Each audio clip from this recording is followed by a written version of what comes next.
She sat alone on the park bench, a tiny cupcake in her hands, one candle flickering weakly in the wind. And then she whispered, "This is my last birthday." Asterisk, if this story touches your heart even for a moment, please like this video and subscribe to Everyday Grace Stories, where every story is a reminder that kindness still exists in this world. And sometimes it saves lives. Story start. Asterisk, the wind was cold that morning. Unusual for late April in a small Georgia town. People passed by, heads down, lost in their own worlds.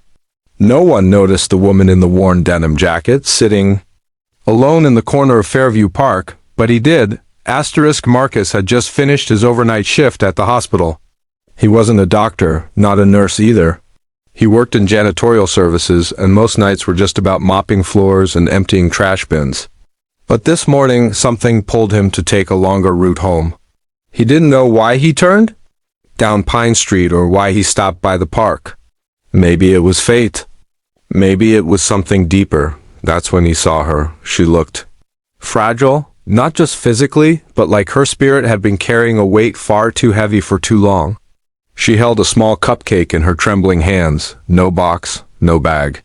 Just the cupcake and the candle, melted. Asterisk, he hesitated.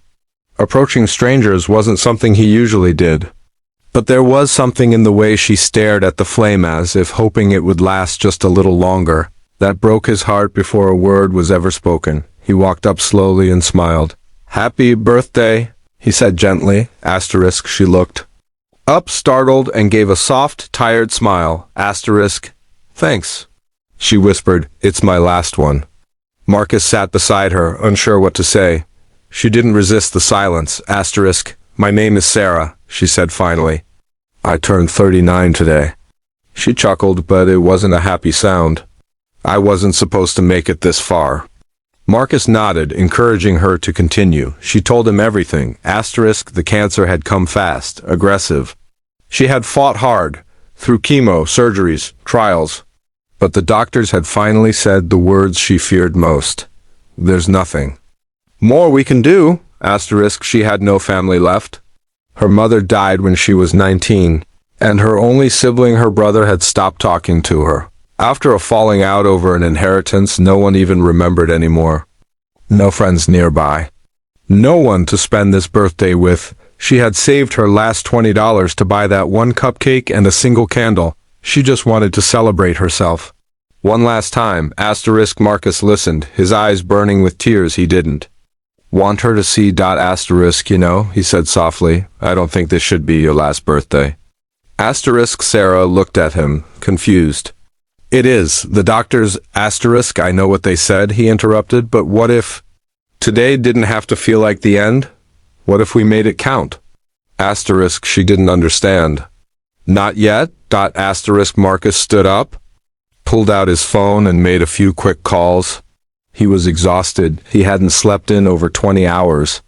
But something about Sarah ignited a spark in him, a need to make her feel seen, valued, loved. Asterisk, he started with breakfast, took her to the small cafe down the street. He knew the owner, paid for pancakes and coffee with the little cash he had in his pocket. Asterisk, then he took her to a thrift bookstore she mentioned she loved as a child. They spent hours just walking, reading, laughing over childhood novels. Marcus even convinced the owner to gift her a rare poetry book from the 1960s, her favorite. Asterisk, by mid-afternoon, Sarah's face had color again. Her laughter had returned. She wasn't healed, but she was alive. But Marcus wasn't done. He made one last call. Asterisk, his sister, Eliza, was an event planner. And with only a few hours' notice, they pulled off something magical. Asterisk, at 6:30 p.m., Sarah arrived back at the park, the same place where the day began, but it was transformed. String lights hung between the trees. A long wooden table stood covered in food, candles, and hand-picked flowers. A small group of strangers, people Marcus had met at the hospital, the bookstore, even passers-by who heard her story, stood waiting to celebrate a woman they hadn't known just hours ago. Asterisk, a choir of soft, happy birthday voices echoed through the trees. Tears streamed down Sarah's cheeks. This This can't be for me, she whispered. Asterisk Marcus smiled. It is. And it's not your last. Not today.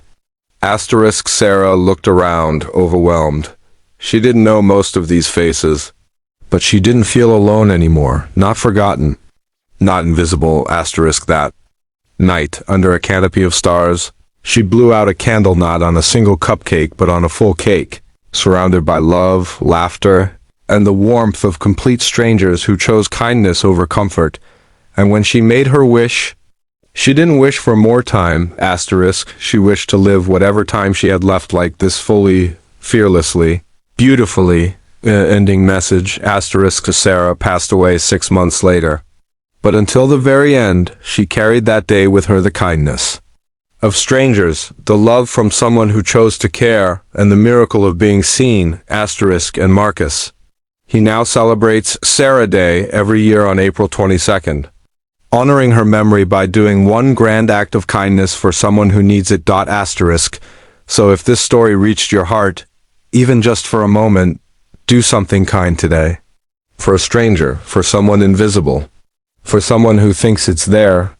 Last chance at feeling joy. Like this video if it moved you. Share it with someone who needs hope. Asterisk. And subscribe to Everyday Grace Stories. Because the world needs more reminders that grace still lives among us.